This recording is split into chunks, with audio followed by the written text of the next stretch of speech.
Hello friends, welcome back to my YouTube channel. तो friends, आज की मेरी वीडियो है गाय माता को जूठन खाने का श्राप क्यों मिला। हिंदू धर्म में गाय को माता के समान माना जाता है और उसकी पूजा एवं सेवा की भी जाती है। गाय को संसार के सभी पशुओं में उच्च श्रेणी का स्थान दिया जाता है। यहाँ तक कि हमारी रसोई में बनी हुई पहली रोटी भी गौ माता के नाम की ही होती है। और तो और किसी भी तरह के धार्मिक अनुष्ठान गाय के गोबर, दूध, दही, घी के अलावा पूरा ही नहीं होता। गाय माता को जूठन खाने का श्राप क्यों दिया गया। लेकिन दोस्तों, क्या आपने कभी ध्यान दिया है कि भोग लगने या फिर घर से रोटी मिलने के बाद भी गाय को कूड़े के ढेर में या फिर जूठन खाते हुए दिख ही जाती है। आखिर ऐसा क्यों? तो आज हम लोग इसी के बारे में बात जानेंगे कि क्यों गाय पूजनीय पशु होने के बावजूद भी जूठे खाने पर मजबूर है। तो चलिए जानते हैं। गाय माता को जूठन खाने का श्राप क्यों दिया गया। हमारे धर्मशास्त्रों में माता पार्वती के द्वारा गाय को जूठन खाने को श्राप दिए हुए एक उल्लेख का वर्णन मिलता है, जिसकी कथा इस प्रकार है।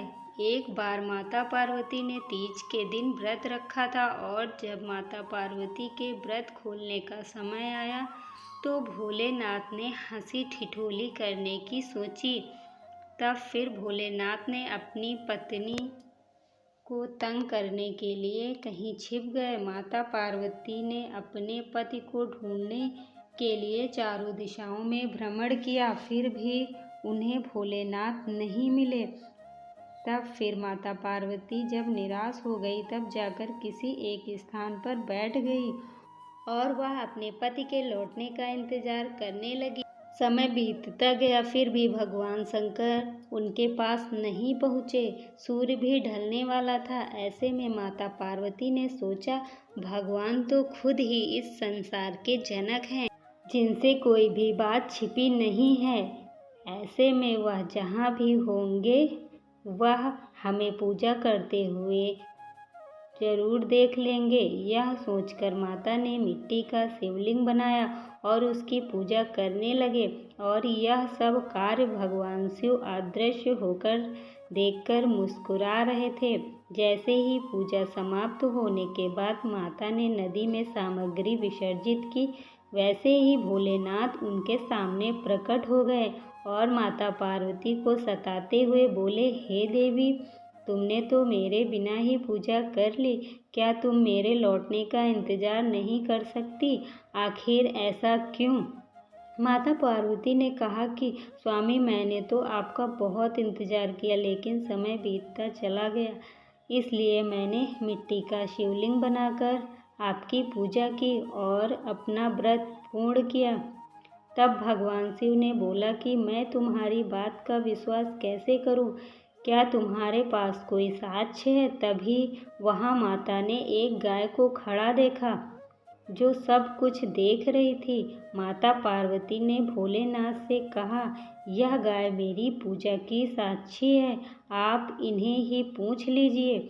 लेकिन वह गाय भी भगवान शंकर के साथ ही हंसी ठिठोली में वाकिफ थी। तब महादेव ने उस गाय से पूछा कि ये क्या सच बोल रही है? तब गाय ने भी भगवान शिव के साथ देते हुए ना में सर हिला दिया। तब महादेव ने हंसते हुए उनसे कहा कि वह बस उनसे थोड़ी हंसी ठिठोली कर रहे थे और वह सच जानते हैं, लेकिन आपने पति के सामने झूठा कहलाने का कलंक माता पार्वती को सहन न हुआ और उन्हें गाय को श्राप देते हुए कहा,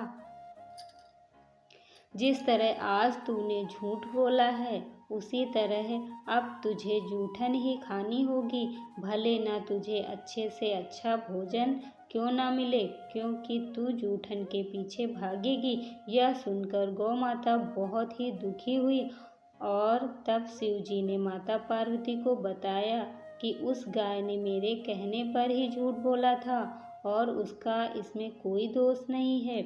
यह बात सुनकर माता पार्वती को अपने श्राप पर बहुत दुख हुआ और उन्होंने गौ माता को यह आशीर्वाद दिया कि वह दिव्य जन्मा है और उसके सभी गुण जैसे हैं वैसे ही रहेंगे, लेकिन उनका दिया गया श्राप अब नहीं टल सकता।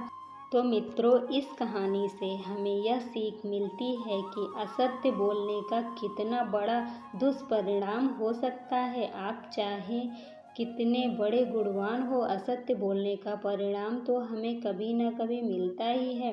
तो दोस्तों, यह थी आज की कहानी।